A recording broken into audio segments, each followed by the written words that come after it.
Let's see if that worked. That did not work. Okay. Wait, do you see? You see it? Yeah. Okay, cool. Why am I not seeing it? That's very odd. You see it on your end, though. Yeah. Oh yeah. Perfect. Great. Okay, I'm gonna just put on the fires. On the fires. So Norgard, why don't you introduce yourself? You have worked on one of the more successful apps in the world. That's correct. So what app would that be?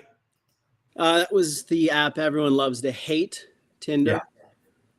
Tinder. So, yes. Right. So you want to tell us a little bit about the history of Tinder, because I had met Sean Rad from a previous venture called Adley, and you were which I was also you were part of that same effort, right? Adley. Correct.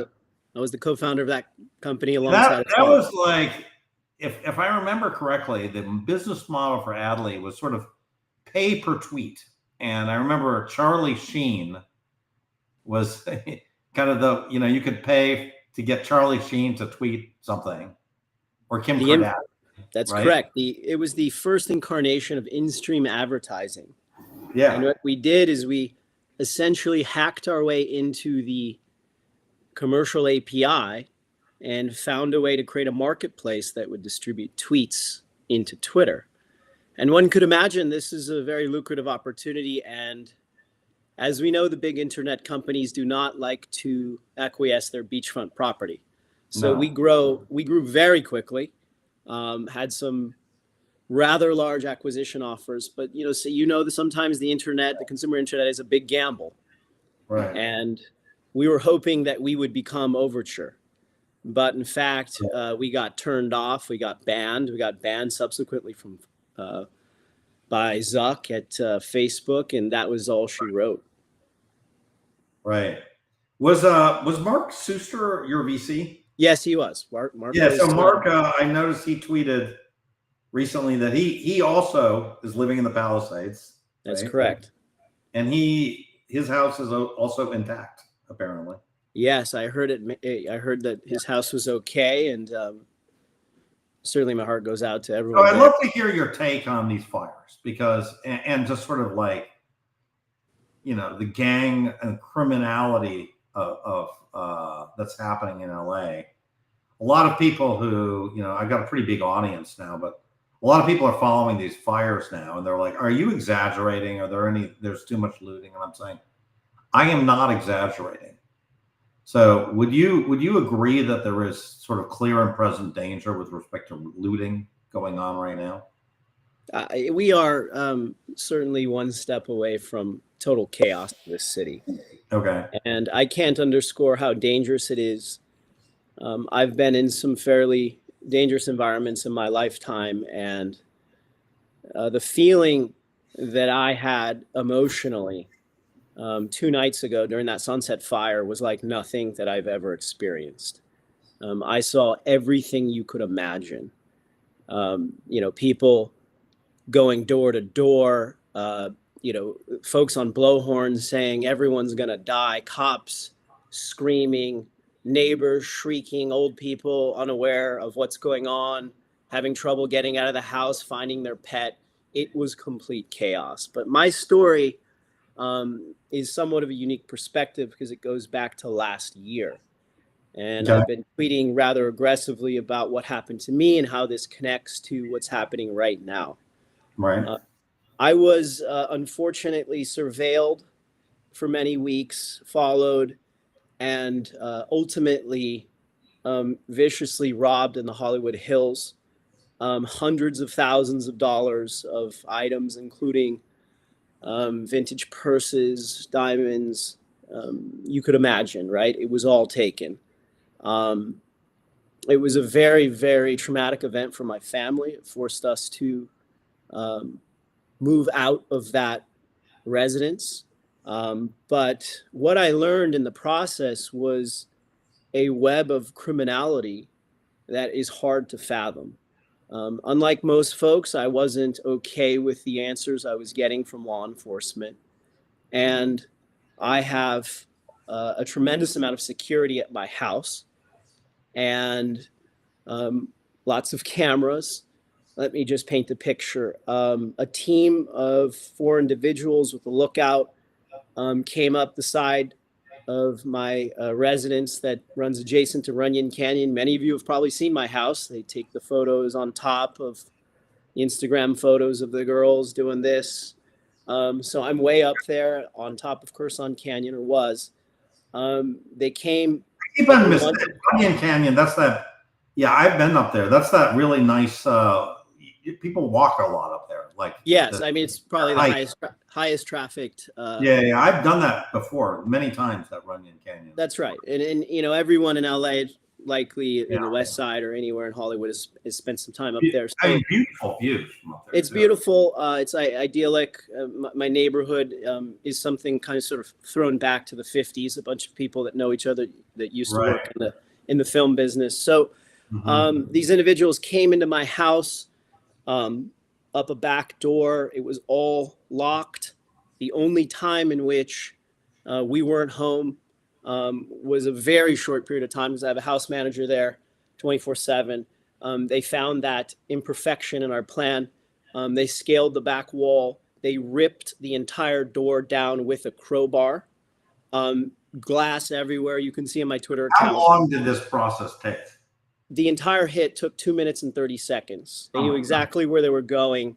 They stripped the sheets. Then they go in. They look for safes. They didn't have a lot of time because I had my alarms on.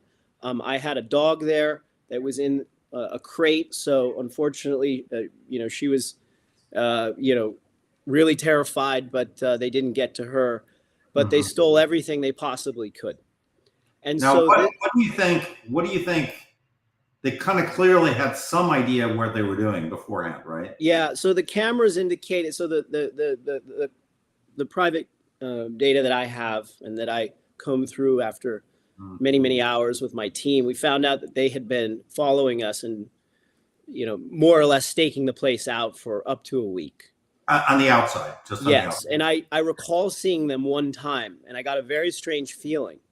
But this is well before any of this news had ever gone public. Really, nobody knew anything about a Chilean cartel hitting, one of the most affluent neighborhoods in all of America. Right. And so, I've always been vigilant with my OPSEC, and I was certainly aware of what could happen. But at that moment, I wasn't there. And in 2 minutes and 30 seconds, they completely destroyed my house, took virtually everything they possibly could. And, it's essentially just emotional terrorism.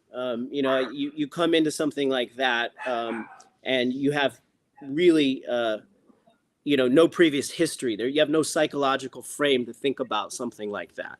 And so my wife was coming up the hill.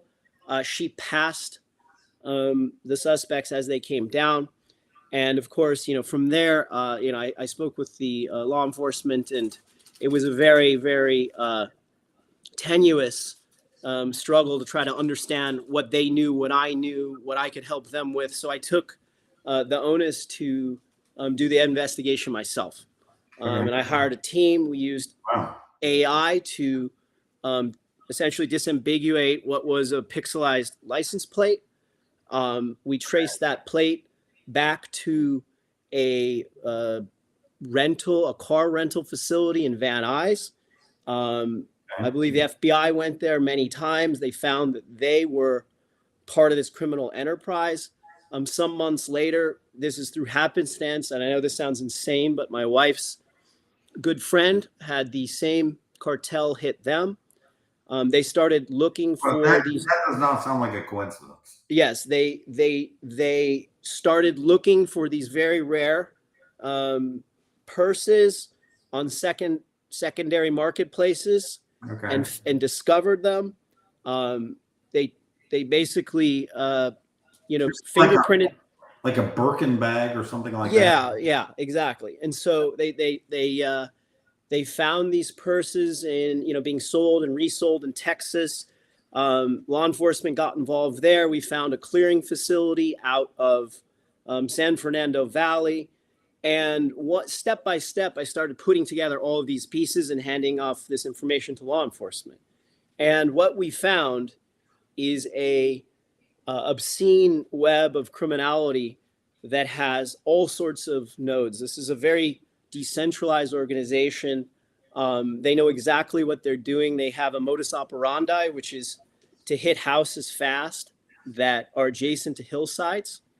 And why adjacent to hillsides? Because there's nothing behind it. There's no easement where there's someone that could find them on the other side. When you think about a house on a hill, what you have there is a captive audience, right? You walk up a back alley, kick a door in, or a back stairway, kick a door in. No one sees you, right? There's no one on the other side. Right. And so they rinse and repeat over and over and over this. They come in from the back or from the front? They come in through the front and go up, the side. And then once you're... So the guys came in, just opened the door with a crowbar? Is that how they opened it? I would not use the word opened. I would say destroyed. Right. Those giant glass, those glass doors in Hollywood that people have, those big ones, literally blew it to pieces. And then they come in with the team, they ransack the place, they go, and then they rinse and repeat. They do it again. So I found these guys. At least I tracked the web, one would say. I didn't find the actual suspects at this point. And lo and behold, we got some intel about a license plate, and a off-duty police officer saw these individuals, saw the plates, followed the guys, and a high-speed chase ensued. They were caught. It was a very big press conference in Orange County. The DA was involved.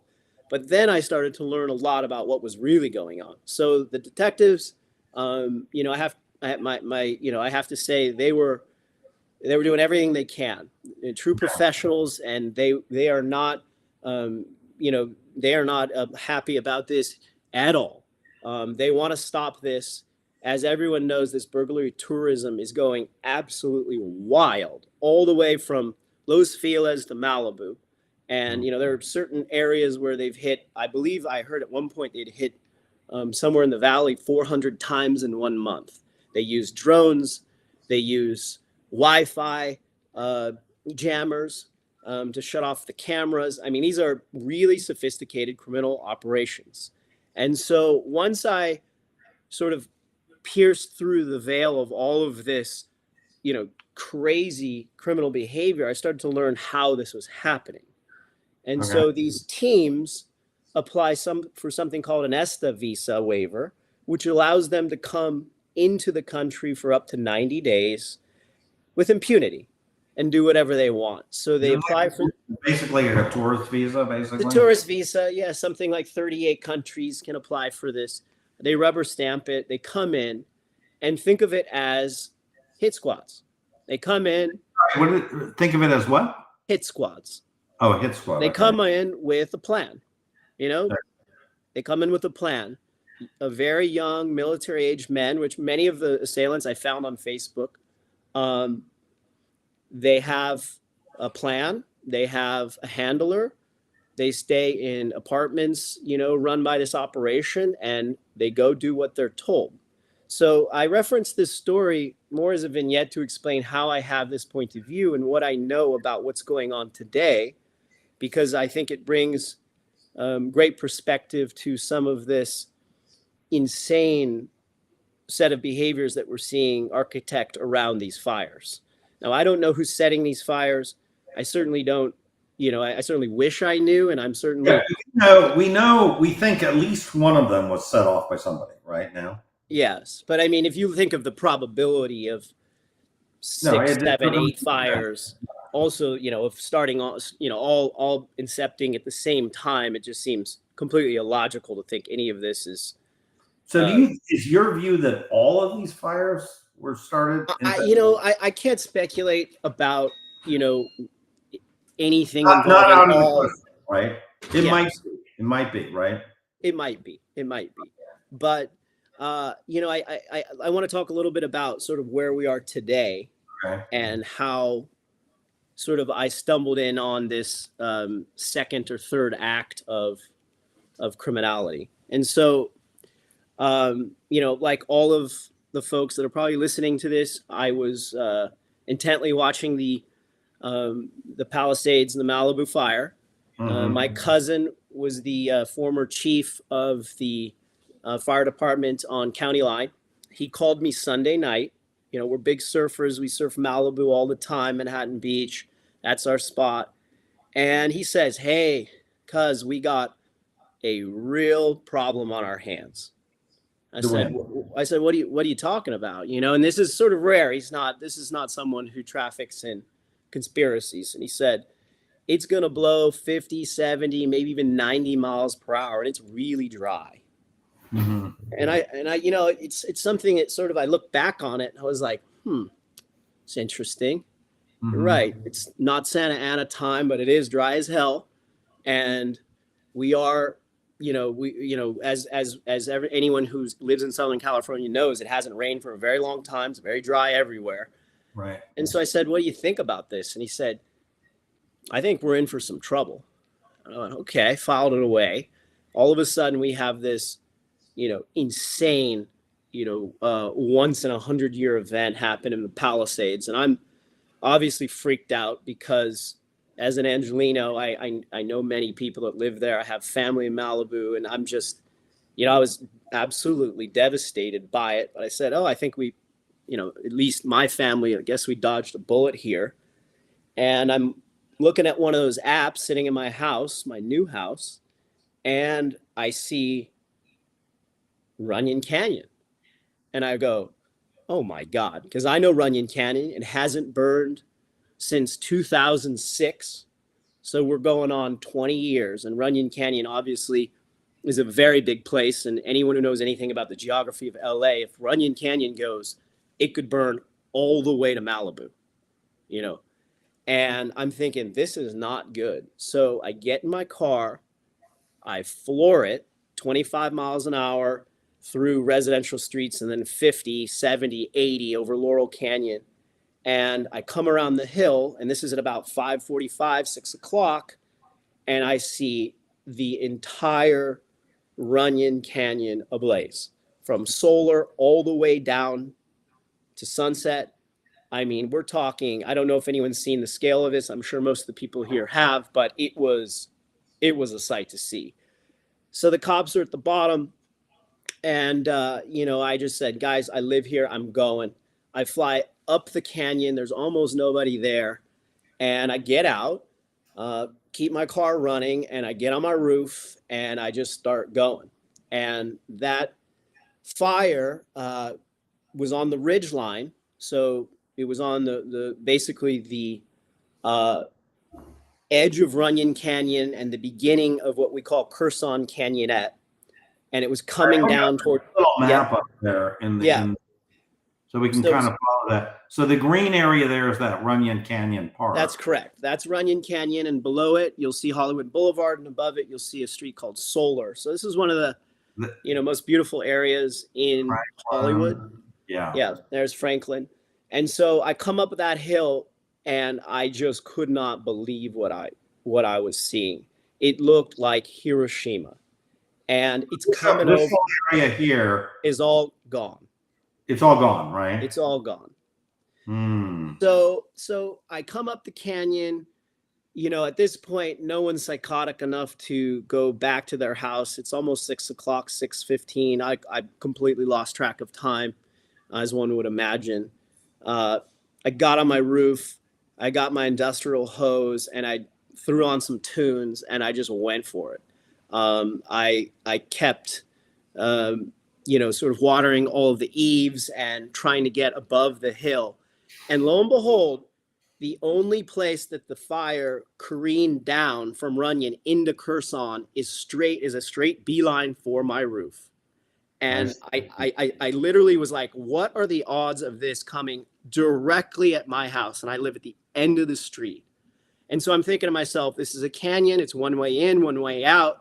I've got one shot. There's no firemen that are gonna come up. They were obviously at the base, but at this point they had not come up to the canyons. Very dangerous. I don't think you want to put a bunch of fire engines up there because they're not getting out if something goes down.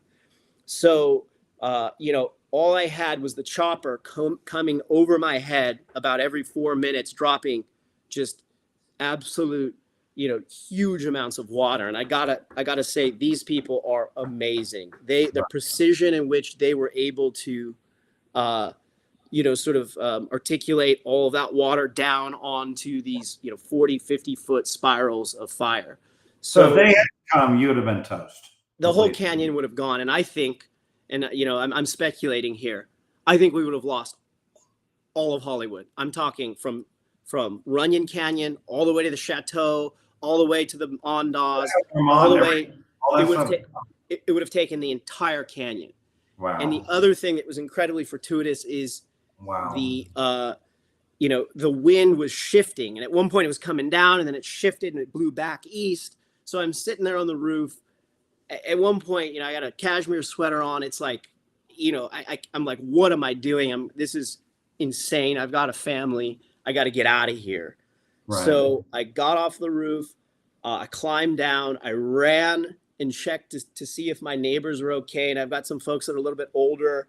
And there was a family there, an older family that was struggling to get out, shut all of their doors and told them, you got to get the hell out of here. So I went back up, threw the furniture off the back patio, and basically got the hell out of there. But this sort of is the beginning of the next part of the story, which is I got down to the bottom of the hill and immediately my spider sense went off. I looked around and I see all of these very strange looking people that I've never seen before. Like, people don't go up this canyon unless they're a hiker or they live there. Like, it's not this is not a connecting canyon. It's very, very steep. I mean, we're talking one of the steepest canyons in Hollywood. There's no reason for people to be up there. Folks on Lime scooters, full ski masks, with cell phones, like buried in their cell phones, clearly like, in some sort of network, looking, chatting with someone, potentially someone telling someone to be here, be there, don't be here, don't be there. So I got this really weird suspicion. I was like, something is going on here. I could just feel it. And when I'm saying I saw multiple people, I mean, when I got to the bottom of the hill, I must have seen 10 to 12 people on these scooters, all acting really strange. And so, I couldn't. Could you hear anything they were saying or no? At that point, no. But, my suspicions were, of course, meandering towards worst case scenario. Like, everyone knew these guys were sort of the first wave of looters. Okay. And the cops started getting extremely aggressive. They threw a couple of these guys up against the wall. I didn't see it, but someone told me that they had arrested some folks down the street. It was descending into complete chaos. I'm talking cops fighting with people, influencers doing what influencers do, folks at the bottom of the hill screaming and yelling, people crying, famous actors walking around, talking publicists on the phone. It was like freaking LA, movie. And so, at that point, I just said to myself, oh, this is just begun. This party has just started. Like, this sordid underbelly of criminality is just begun. And so, I felt somewhat confident that the street was blocked off. So, I ended up going home and falling asleep in my smoke clothes. I still can't breathe because I inhaled so much of that. How's the air quality right now? Oh, yeah. I mean, air quality, it's absolutely terrible. But my situation is more just from the direct black smoke that I inhaled for 45 minutes on my roof. Oh, yeah. And so I went home and, I thought to myself, I ought to go back up there tomorrow, first thing. This is probably a situation. You went home. You did. So you have two houses? Or? Yeah, I went to where I live now. Okay. And, yeah. And so I came back first thing in the morning, and, lo and behold, Gavin Newsom had done a presser at the bottom of North Curzon. And what do you think I see? The same types of folks on Lime scooters, blacked out, wearing ski masks, wearing glasses, driving around. And I'm like, you got to be kidding me. Like, this is, you know, the mayor of, or excuse me, the governor of one of the most prosperous states in the history of humanity is here with his entire contingent, and these guys are 30 feet away. The most prosperous in the history of it. Yes, yes. And I'm thinking to myself, this is the irony here is just insane. They literally don't care. And so at that point, I go to my house. I'm looking at the hill that's just been completely scalped, and I stand in front of the house. I'm starting to talk to some neighbors, and what do I see? I start to see scout cars coming up the hill. So the way it works is generally these gangs, if you will, we'll call them crime syndicates, looting gangs. Pick your title here, pick your label. Okay. They start with a scout car. It's oftentimes driven by a female. Sometimes it's folks on e-bikes, scooters, or motorbikes. They come up. Someone looks very suspiciously, because you'll see it. It's Gumby. I'm not kidding you. It's literally Gumby neck, where they'll look like this at every single house. They'll stop. They'll pause. They'll stop. They'll pause. And I know what to look for. So I started seeing this, and I was like, wait, what's going on? Next thing you know, 10 minutes later, full car, 4 guys, ski masks, glasses, beat up SUV, expired plates, paper plates, come up. And I grabbed my neighbor, and I said to him, can you stand here with me, please? And sorry about that. I said, can you stand here with me, please? And he said, what's going on? I explained it to him. In 1 hour, we saw 6 different cars filled with teams of people coming up, canvassing the Hollywood Hills. And so, for someone who's been through what I've been through, it's a little bit like PTSD, you got to think 12 hours before, I'm hanging on a roof with one of the largest fires in the history of Los Angeles coming down at me. I was far more scared. I was far more, just the heaviness of the moment, seeing these teams come up, because I know what they are. Yeah. The cops know what they are. My neighbors don't. I'm explaining to them. They're like, oh my God. At the end of, an hour outside with my neighbor, he said, I need to go home. I'm going to have a drink. Like, I can't, this is like too much for me. And this is like a very, this is a very soft man, very beautiful man. He's like, do I need to get a gun? Yeah. And I'm just like, listen, I don't know if I can answer that question, but I can tell you this, your security must be in your hands. No one's going to save you. So I started tweeting about what I was seeing. And what I realized is that most people wouldn't believe me. So I started taking pictures of these people next as they were coming up the hill. I even confronted a couple parties, and I went up to the door, 2 young Hispanic males with tattoos of scorpions and skulls and stuff on their face. And I go, hey guys, are you guys from, where are you from? Are you here? And he goes, oh, I don't speak English, but I live here. And I said, you don't live here. Get out of here. And he said, no, everything fine. While the person who's sitting shotgun is looking up into houses, they don't even care. They operate so brazenly, and you have to understand, it's a controlled militaristic operation. Think of it as, if they lose one cell, it doesn't matter. It's decentralized. They go to the next one and the next one and the next one. So I just sat there and watched these people come up, this beautiful Curson Canyonette after this insane event 12 hours before. And so I started talking about it. I started tweeting about it. I started telling people about it. And, a lot of law enforcement in Los Angeles knows what's going on. I would say everyone in Los Angeles law enforcement knows what's going on. This has been a pervasive problem for years. It's a failure of leadership. It's a failure of imagining a solution, which is very clear. They could stop these waiver visas. They could come after these criminals and throw the book at them. And they could send a message that burglary tourism in Los Angeles is not permitted, but they have not done that. They have not done that. Why have they not done that? Fred, you tell me, Fred. I mean, I'm going to tell you, to me, it's because we've been focusing on DEI and ESG. Yeah. And, we haven't been focusing on the problem. We've been focusing on virtue signaling. Luxury beliefs. We've been focusing on luxury beliefs. Yeah. And guess what?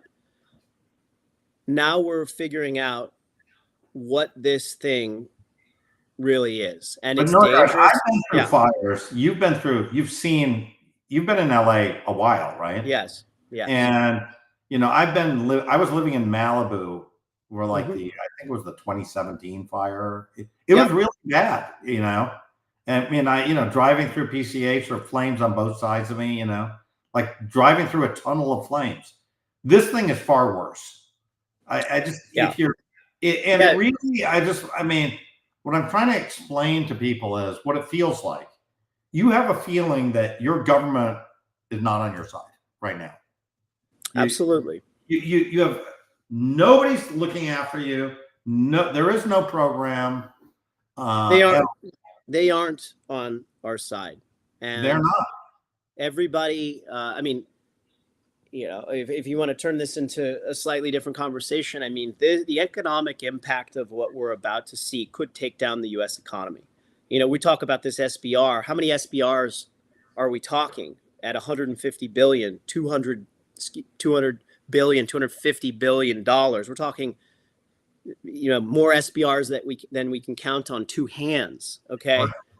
And, it's a flagrant and purposeful negligence that we're seeing right now.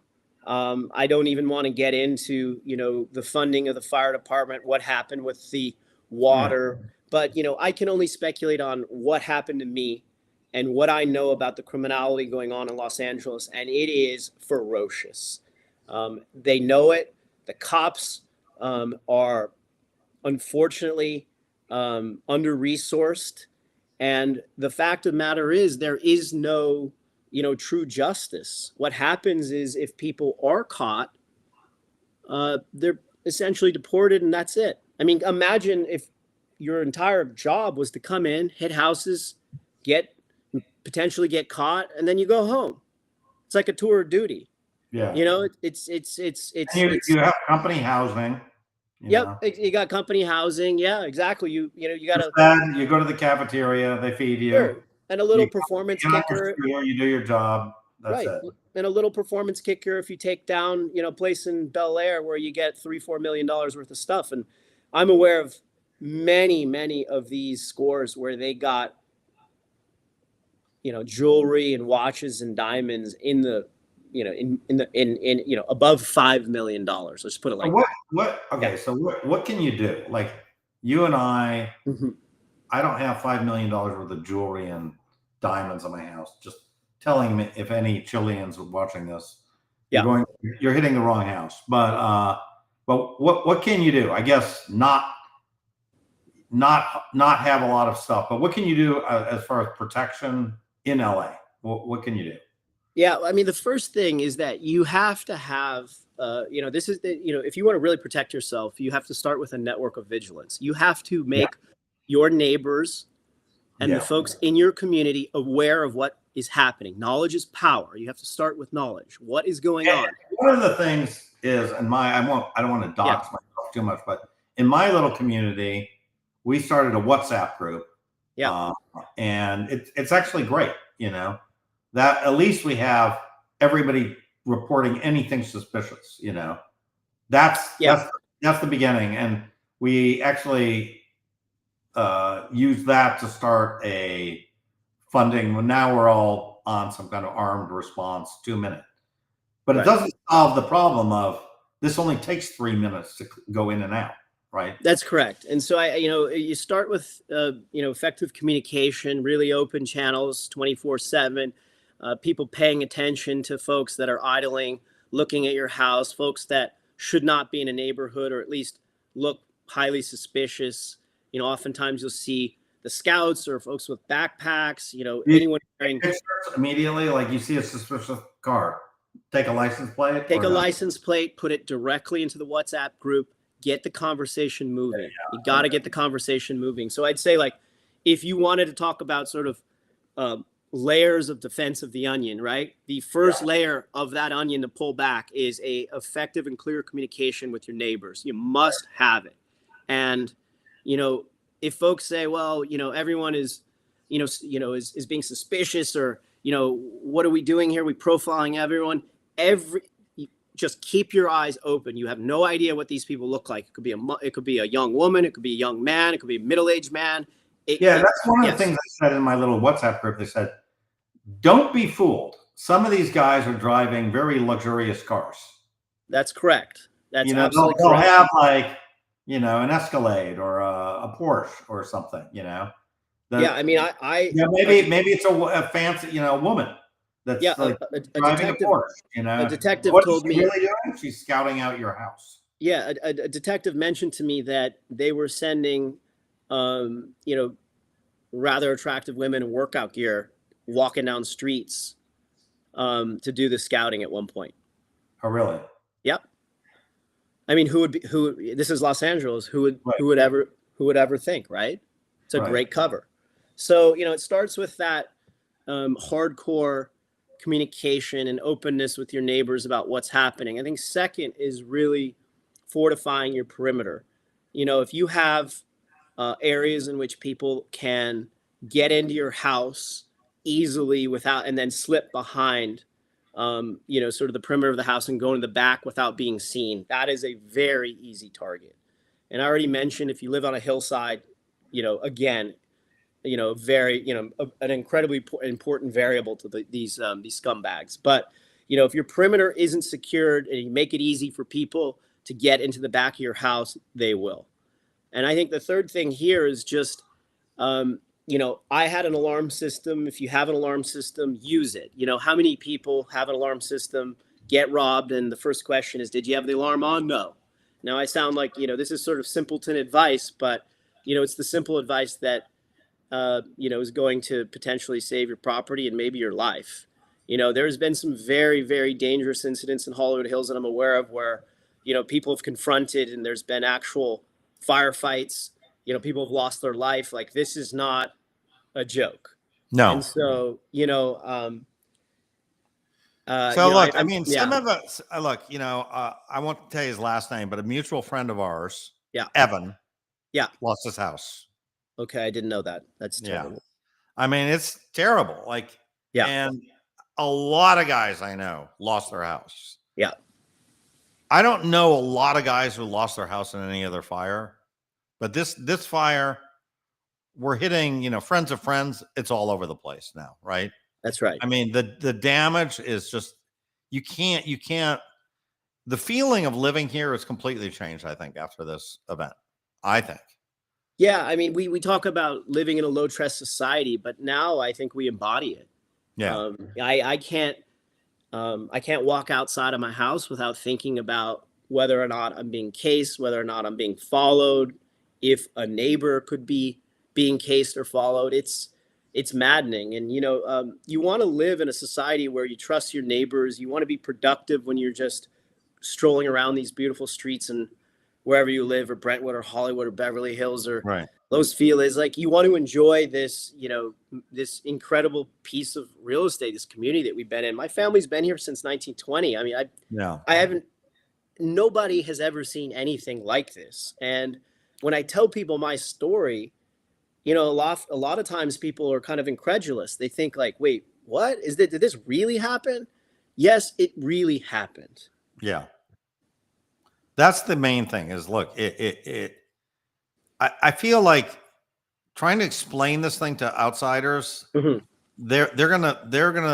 it's 3 times as bad as you think it is. That's kind of my view. It is 3 times as bad as you think it is. Yeah. Well, listen, Norgard. Yeah. I need to cut it down, but I'm really Sure. happy that we could get you and get your story out. Thank you, Fred. I really, I'd love to circle back in a week, see if you're okay, and I and just get appreciate another. it. I would But much rather be, yeah, discussing the canon of Szabo, or, the me too. 2008 crypto conference in the Bahamas, or 100%. right. I But, wish we weren't talking about these fires and this awful government we had, but that's but correct. anyways, thanks, Norgard. I really appreciate it. And Thank you we'll very talk much. soon. See you.